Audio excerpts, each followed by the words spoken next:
Hello friends, good morning, good evening, good afternoon. ठीक है, आज हमारा जो टॉपिक है कौन सा है? एडजॉर्प्शन आइसोथर्म और एडजॉर्प्शन आइसोबार।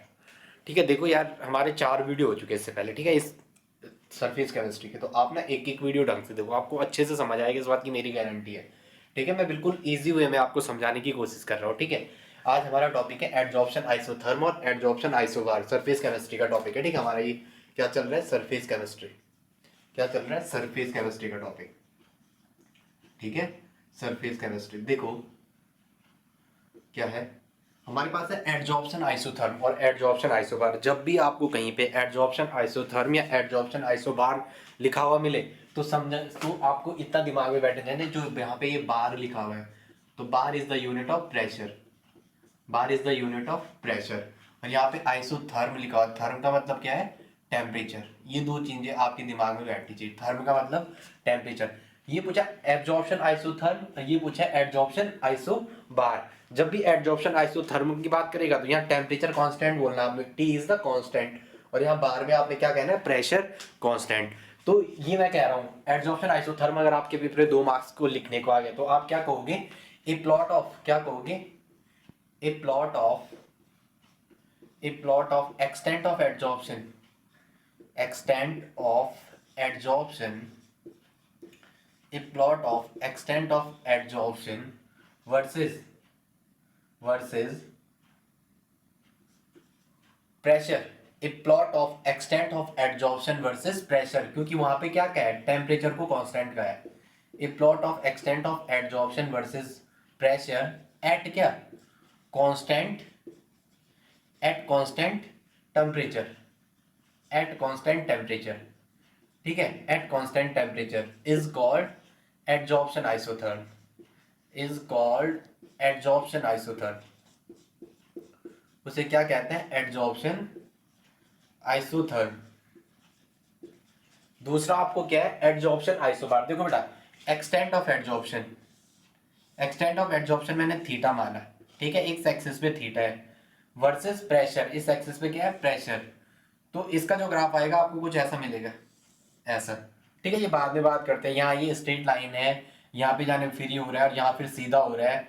यहाँ पे एक पार्शियल प्रेशर आता है, वो बाद में पढ़ते हैं। ठीक है, सैचुरेटेड प्रेशर इसकी बाद में बात करते हैं। ठीक है, थीटा वर्सेस प्रेशर। तो आपको क्या है? A plot of extent of adsorption versus pressure at constant temperature. और ग्राफ कैसे याद रखोगे? ऐसे। कैसे? ऐसे। पहले ऐसे नीचे से स्ट्रेट लाइन आ रही है, फिर सीधा हो जा रहा है। ये आगे बात करते हैं। यहाँ पे 3 कंडीशन जनरेट होती है। ठीक है, वो भी मैं आपको बताता हूँ। ये तो लो प्रेशर पे होगा। यहाँ तक इतना रीजन क्या? That is the low pressure. ये वाला क्या है? लो प्रेशर वाला। आगे बात करते हैं। ये वाला मॉडरेट वाला है, ये वाला मॉडरेट, ये इतनी रेंज मॉडरेट की है। और ये वाला जो स्टेट जा रहा है that is the high pressure, इसकी आगे बात करते हैं। ठीक है, ये लो प्रेशर पे है, ये मॉडरेट प्रेशर पे है, that one is the high pressure. इसको आगे डिस्कशन करते हैं, पहले आपको मैं दोनों याद कराता हूं। तो याद रह जाएगा ए plot of extent of adsorption versus theta. Theta क्या है? A plot of adsorption, A plot of extent of adsorption theta versus pressure at constant temperature is called adsorption isotherm. इसको बाद में डिटेल में डिस्कस करते हैं। अब आज सेकंड क्या हमारे पास? Adsorption isobar. Bar is the unit of pressure. तो आप वही कहोगे, क्या कहोगे? A plot of, a plot of extent of adsorption, a plot of extent of adsorption, extent of adsorption versus क्या? Temperature. Versus temperature at constant pressure. At constant pressure. ये आपको यहां से लिखना है, जो चीज दे रखी है उसको क्या करना है? कांस्टेंट कर देना है। At constant pressure is called क्या? Adsorption isotherm. Is called adsorption, sorry क्या बोल रहा मैं? Adsorption isobar. उसे क्या कहते हैं? Adsorption isobar. Bar is the unit of pressure. तो इसका थोड़ा दो ग्राफ आते हैं, क्योंकि आपके पास हमने पढ़ा है क्या? फिजिकल एडजॉर्प्शन और केमिकल एडजॉर्प्शन। मेरे प्यारे बच्चों, एक तो आप डायरेक्टली ऐसे याद रख सकते हो, इसका ग्राफ ऐसा आता है। कैसे? ऐसा, नीचे ऐसा जाता हुआ, इसका ऐसा, इसका ऐसा। और किसके बीच है? थीटा वर्सेस क्या? Theta versus temperature. ठीक है, इस एक्सिस पे आपके यहाँ थीटा को एक्स बाई एम में लिखा हुआ है, नो डाउट, कुछ नहीं करना है, ऐसा कुछ नहीं है। थीटा क्योंकि वो ये क्या है? क्योंकि this is the extent of adsorption. इस एक्सिस पे हमने क्या माना है?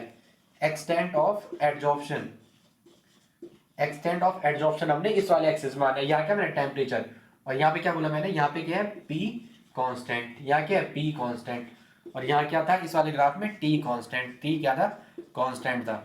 ठीक है, इसके दो ग्राफ मैं यहीं पे दिखा देता हूँ। एक आता है किसके लिए, हमने पढ़ा था फिजिकल और केमिकल एब्जॉर्प्शन, दो एब्जॉर्प्शन पढ़े थे। एक पढ़ा था हमने फिजिकल, उसे हमने क्या कहा था फिजियोसॉर्प्शन, PHYSIORPTION,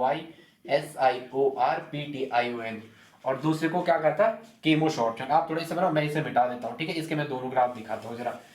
जो एड्जॉर्प्शन आइसोबार होगा वो क्या होगा, फिजिकल और केमिकल एड्जॉर्प्शन के लिए। मेरे प्यारे बच्चों याद एक बात ये रखना, जो जब ये केमिकल एड्जॉर्प्शन के लिए बोलेगा एड्जॉर्प्शन आइसोबार का डायग्राम, तो होगा यही क्या है, जब केमिकल एड्जॉर्प्शन की बात करेगा तो आपको ये ग्राफ इस तरीके से ले जाना है, कैसे, ऐसे।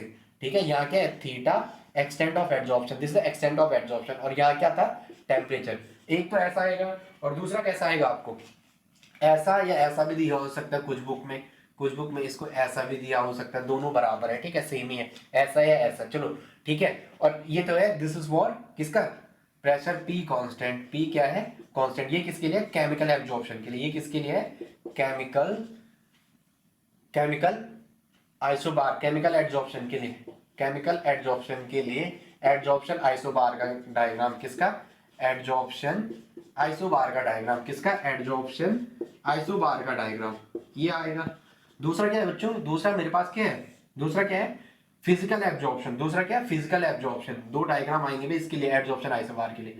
तो फिजिकल एब्जॉर्प्शन का डायग्राम कुछ ऐसा होगा, ऐसा, और यहाँ वही होना है एक्सटेंट ऑफ एड्जॉर्प्शन थीटा, और यहाँ क्या होना है टेम्परेचर, और P is the constant, P is the constant. ये किसके लिए है ये किसके लिए है फिजिकल एड्जॉर्प्शन के लिए, ये किसके लिए है फिजिकल या फिजियोसॉर्प्शन, फिजिकल एड्जॉर्प्शन के लिए किस पे, फिजिकल एड्जॉर्प्शन के लिए किस पे, एड्जॉर्प्शन आइसोबार का डायग्राम, एड्जॉर्प्शन आइसोबार का डायग्राम, एड्जॉर्प्शन आइसोबार का डायग्राम ये होगा। थोड़ा आगे से देखेंगे, अब इसका मैं डिटेल एक्सप्लेनेशन करता हूँ। ठीक है, मैंने क्या बोला कि एड्जॉर्प्शन आइसोबार में बोला a plot of extent of adsorption versus, a plot of extent of adsorption versus क्या temperature at constant pressure is called adsorption isobar. Bar बोला तो प्रेशर को कांस्टेंट क्या, आइसोथर्म बोला तो टेम्परेचर कांस्टेंट क्या है। A plot of extent of adsorption versus क्या pressure at constant temperature is called adsorption isotherm. इसमें हम अब थोड़ा ये देखते हैं, जो मैंने ये इतना डायग्राम बनाया है इसकी बात करते हैं। फ्रेंडल्यूच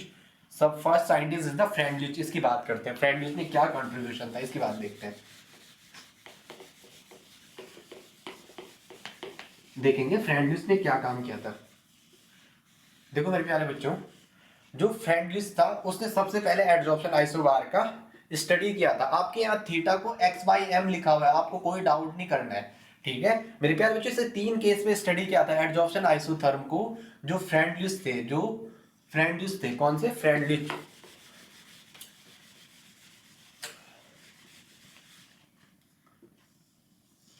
जो फ्रेंडलिस्ट थे, Freundlich is a scientist, Freundlich absorption isotherm, FREUNDLUCH।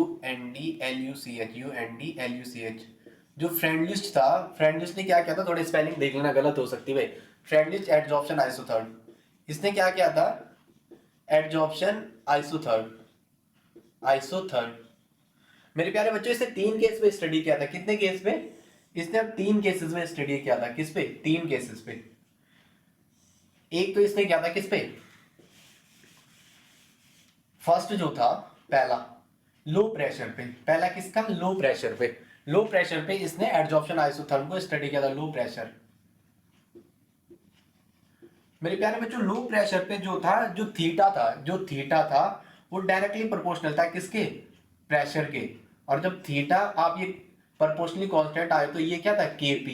इसका मतलब जब लो टेम्परेचर था, जो थीटा था एक्सटेंट ऑफ एड्जॉर्प्शन वो डायरेक्टली प्रोपोर्शनल था प्रेशर के।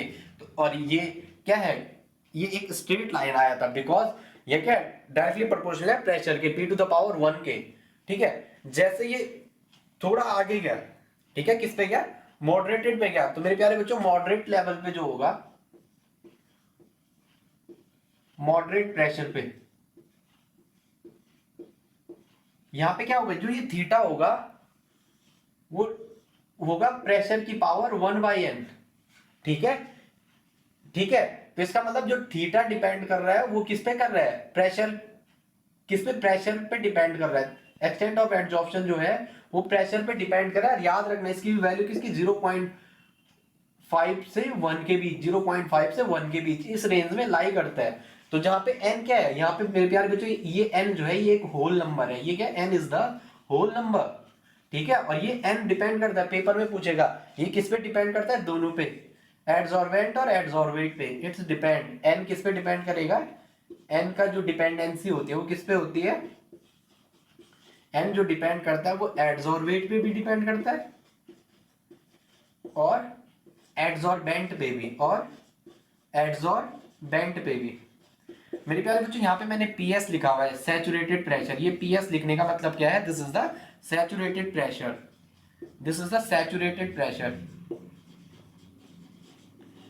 Saturated pressure, P is the saturated pressure. देखो आप मेरे प्यारे बच्चों हाई प्रेशर पे जो इसका मतलब जो थर्ड केस बन रहा है, इसका थर्ड केस, जो इसका केस नंबर थर्ड बन रहा है, तो जो आपने ये देखा ये डिपेंड कर रहा है थीटा, एक्सटेंट ऑफ एडजॉर्प्शन। आपके यहाँ थीटा को एक्स बाई एम लिखा होगा, डाउट नहीं करना है, दोनों एक ही चीज है।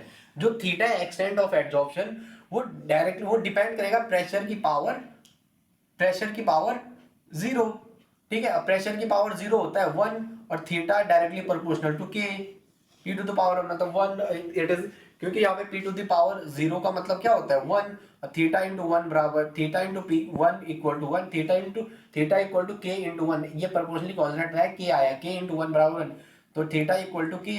इसका मतलब ये क्या होगा, हाई प्रेशर पे इंडिपेंडेंट होगा किसके, प्रेशर के। तो इसलिए क्या है ये सैचुरेटेड प्रेशर, यहाँ पे क्या होगा, प्रेशर सैचुरेटेड हो गया। कहते नहीं हम सैचुरेटेड हो गए 1 घंटे की क्लास में, सर आगे मत पढ़ाओ, दैट थिंग हैपन हियर। तो आपको कुछ याद नहीं रखना है, ठीक है। ये फ्रेंड लिस्ट है, low pressure, moderate pressure, high pressure पर। यहाँ ये मॉडरेट प्रेशर में पूछ सकता है theta equal to P to the power 1 by N, क्या पूछ सकता है, theta equal to P to the power 1 by N. तो आपको ये रखना है ये एन क्या, एन थीटा डायरेक्टली डिपेंड करता है प्रेशर पर, जो इसकी वैल्यू रेंज करती है 0.5 से 1 के बीच। एन एक होल नंबर है, एन एक होल नंबर है जिसकी वैल्यू डिपेंड करती है किस पे, एडजॉर्बेट और एडजॉर्बेंट पे। फिर मैंने कहा कि हाई प्रेशर पे ये P to the power zero होता है, प्रेशर की पावर जीरो, मतलब P to the power zero लिखने का मतलब है क्या, पी टू द पावर अगर कहीं पे P to the power zero लिखा हुआ है, इसका मतलब डायरेक्टली समझ लेना आप क्या है 1, P to the power zero लिखने का मतलब क्या है 1, ओके।